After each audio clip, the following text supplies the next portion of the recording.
What is extremely hard to resist? I used to procrastinate with useless shit, Netflix, video games. Since becoming my own boss, I've gotten extremely good at procrastinating with things that still push the business forward. Don't want to do spreadsheets, do some designs, which are fun. Don't want to do accounting, do some product testing instead. Eventually I have the same procrastination outcome, regret not doing the thing I should have done. But I try to rationalize by thinking I pushed the company forward in some way. The realization that my problem was with open-ended goals. I now make hard deadlines for everything.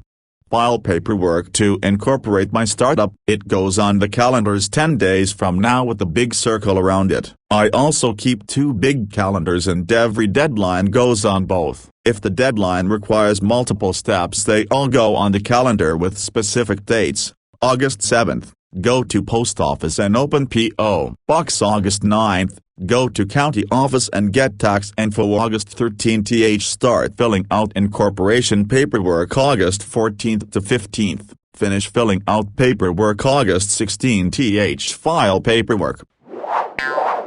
I made that mistake once, but it was actually right. It didn't say what kind of cancer I had, it just said cancer in a general sense. I laughed it off because who wants to hear that they have cancer and what's the likelihood of Google being right? I was just at the point where I was tired of being told nothing is wrong with me by doctors and decided to Google out of curiosity. Luckily I'm in remission and it will be 4 years since I was diagnosed with leukemia on the last day of this month.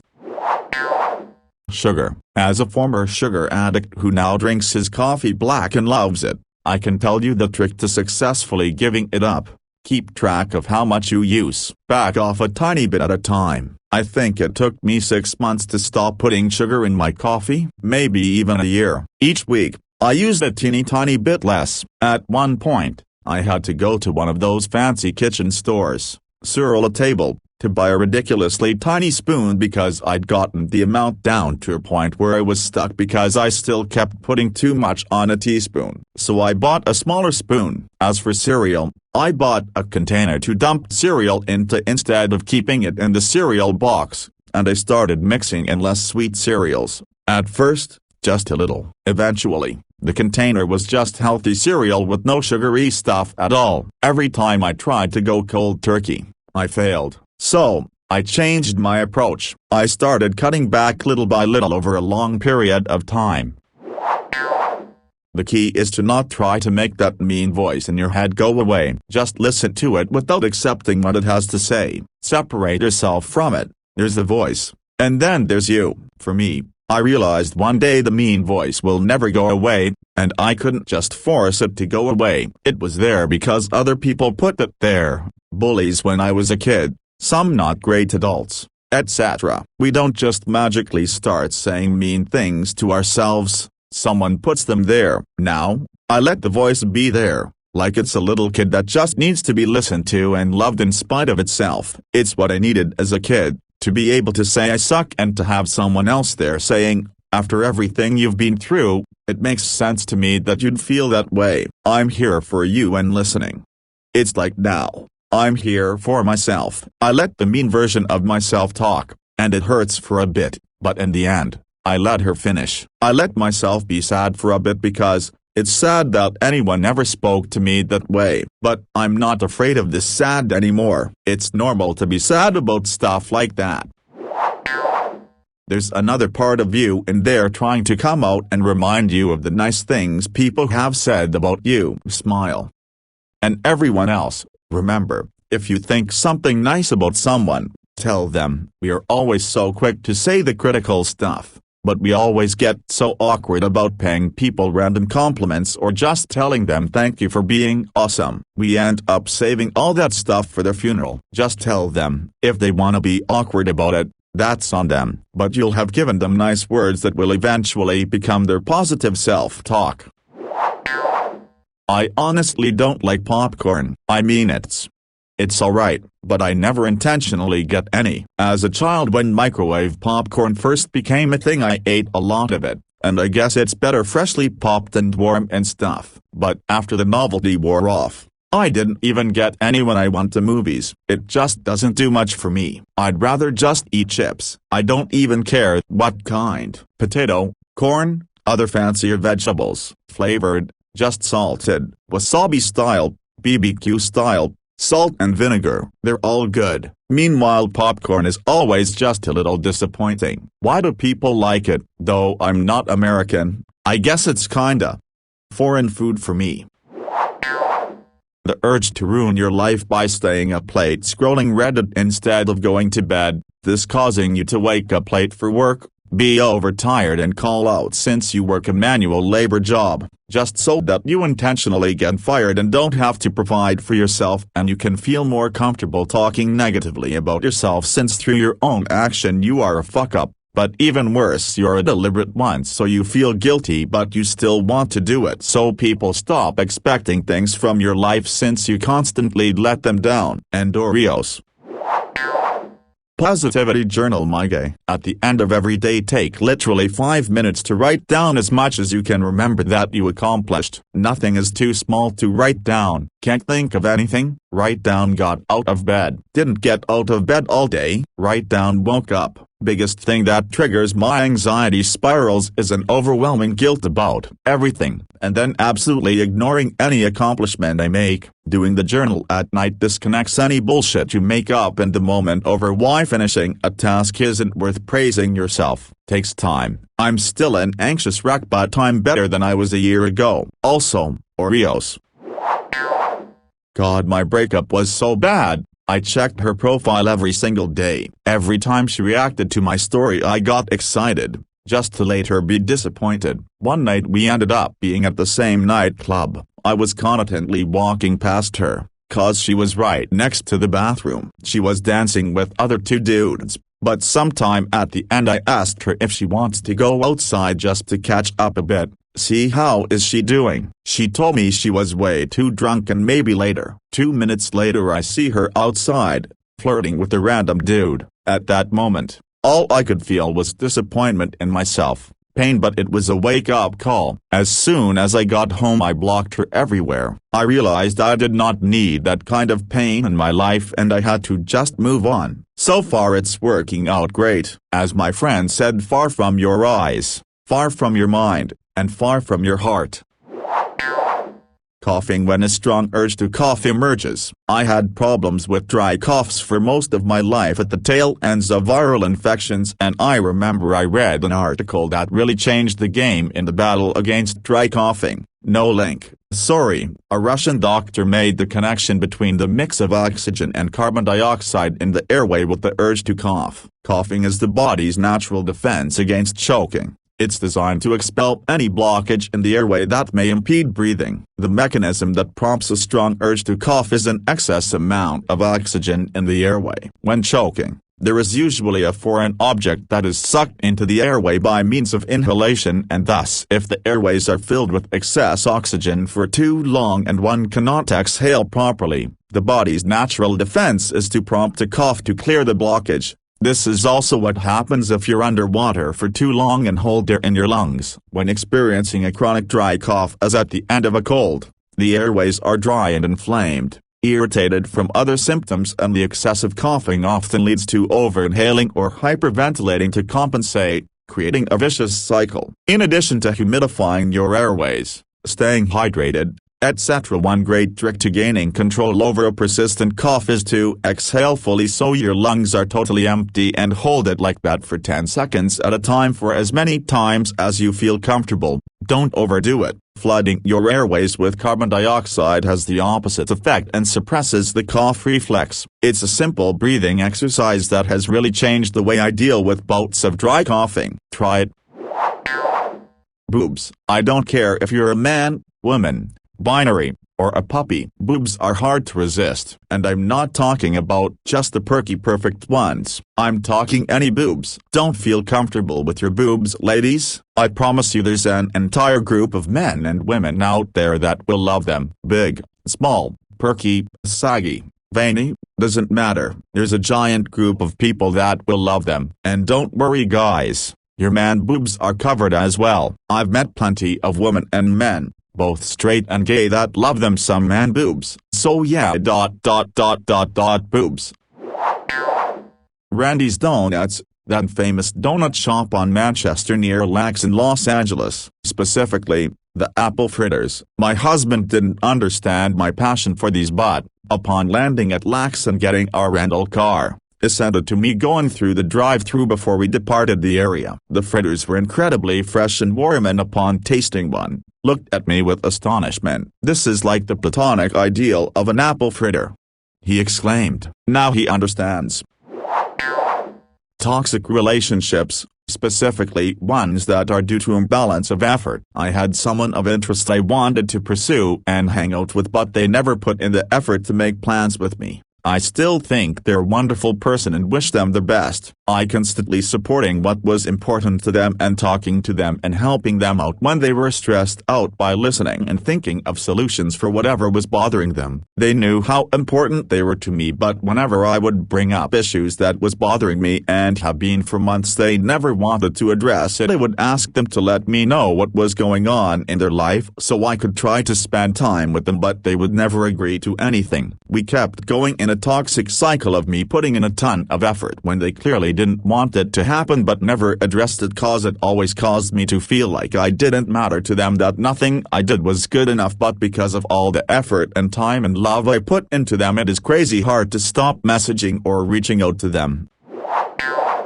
I'm trying very hard to get fit and gain weight as a skinny guy, and I can say that the temptation to go on steroids is very real. I've gained 30 pounds so far and am quite happy, but I can't shake the feeling that this would all be a whole lot easier if I just did a cycle of steroids and then got off. The only thing keeping me from doing it is I know that once I start I won't be able to break the habit and will do more harm than good in the long term. For me, eating. I eat when I'm bored, when I'm sad, when I'm anxious, and it's terrible for me because I always end up eating myself out of the house. I don't gain any weight and it doesn't affect my body, but it definitely affects my bank account, and sometimes I'll end up eating all the food in my house. Luckily though, my self-control has gotten better lately and I changed up my diet too so that I stay full longer and I don't get the munchies. Food. Bored, food. Happy, food. Sad, food. It is by far the easiest form of happiness that exists in a first world country. It doesn't take any effort, and it has very few short-term negative effects. As someone who spent my younger childhood years always hungry, it's one of my biggest vices. Over the years I've had periods of success at staving off the resulting weight by being extremely active and cognizant about weight and activity level. However, I am mortified that I will never be able to cull the hunger and it's going to ruin my life. I'm approaching 30 and I can't see a path forward for myself outside of hitting a rock bottom of sorts. I see it as an addiction of sorts, but like any other addiction you will likely never kick the habit until you really want to and are poised to make the lifestyle changes to do so. I'm afraid I'll never reach that point because I don't want to stop. I love junk food, I love fast food, and I have developed a hatred for cooking for just one person. The urge to piss after a few hours of holding it in. 1 hour in, it's a minor annoyance, like getting a notification on your phone that you haven't looked at yet. You feel the vibration of the phone and hear the chime, and it's on your mental to-do list, but it isn't exactly high on your list of priorities. 4 hours in, it's become more urgent. Now it's becoming a major distraction and you're starting to look for a bathroom nearby. By this point, the proverbial phone in your pocket is constantly vibrating and chiming, and it is never far from the forefront of your mind. 8 hours in, and it's literally all you can think about. Nearby potted plants and buckets start to look super inviting and your lower abdomen is in literal physical discomfort every time that you move. If you're in a car, the seatbelt pulling tight across your bladder makes every time you touch the brake into a dangerous gamble, and the idea of simply pissing yourself like a goddamn toddler is starting to sound almost reasonable. 12 hours in, and the urge to piss has started to retroactively insert itself into your memories. You can't remember a time when you weren't full to bursting with urine. You are physically in tears and begging with whoever is in charge to pull over, end the meeting, land the helicopter, or open the cell doors. Being like okay, that's good enough when working on an art project. When I have to do something that has real consequences, I do it to the fullest of my ability. But when it comes to things that are just for me, I find it very hard to push myself to finish it. It feels like I'm wasting time, because what I'm doing isn't productive or helpful to the household. So I get so far in a project and keep telling myself that good enough now. You can stop and just feel guilty every extra day I spend on it, which is frustrating because anything worth doing generally takes days of work. Waiting for shit to dry is literally half of time spent on art lol. The annoying part is that I'm the only one imposing this limitation on myself. My husband loves when I do anything artistic and especially when I finish it, because so often I just abandon it. I don't even know where this pressure comes from. I picked up a new hobby and I'm so close to completing a full project, but I keep telling myself it's fine. Just stand here. This one is only practice, but I'm pushing through. I'm not starting anything else until this is finished, but it's so tempting. Lighting a smoke after you've stopped smoking. I smoked for 17 years and finally managed to stop smoking about a year ago. I haven't touched a cigarette ever since, but I still get the craving, thankfully not too strong, from times to times. It's crazy how it stays with the brain, and it clearly is an addiction. I even sometimes light a cigarette in my dreams, and when I wake up I panic thinking I relapsed.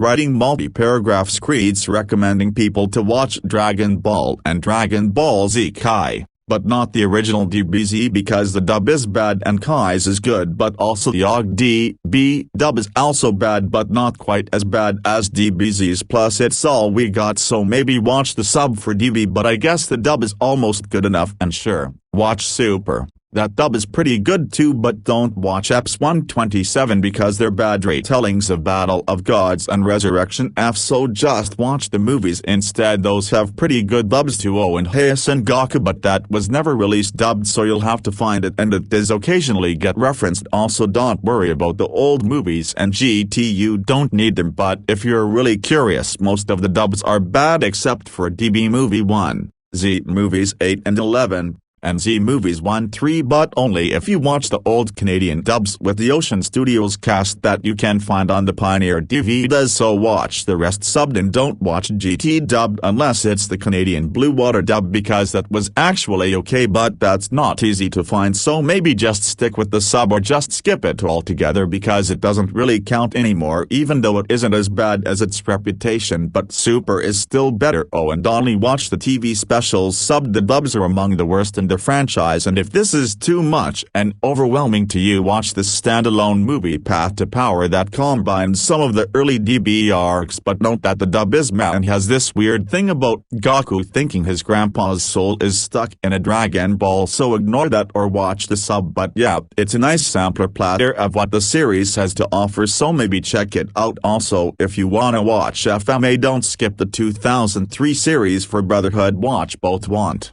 more details? Okay, here we go again. The downward pull of being around losers. As a former drug addict, the group of losers always defaults to the standards of the lowest loser. To succeed in a group of losers means being ostracized. You can't do better because that would mean that you realized you were losing, and that would mean the others are losing and haven't realized it, or are too lazy to change, and they can't deal with that fact. Note when another bag of weed or a few beers is only a short walk away.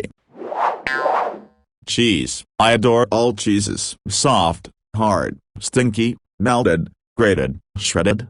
There is no cheese that I do not love. Goat's cheese, fried halloumi, cottage cheese with chilis, cheese with fruit at Christmas, cave-aged cheddar from Somerset, UK, just down the road from me. Yesterday I bought some Wookey whole cave cheddar. My brother got married in those caves. Cheese on toast with brown sauce, Welsh rarebit, cheesy pasta with garlic bread, cheese grilled on top of garlic bread, extra cheese on pizza. I'm losing 14 pounds of locked-on weight gain. I've already lost 9 pounds and I'm exercising with dumbbells and floor cardio 4 times a week. No cheese. I've had to quit my cheese addiction temporarily and it's so hard.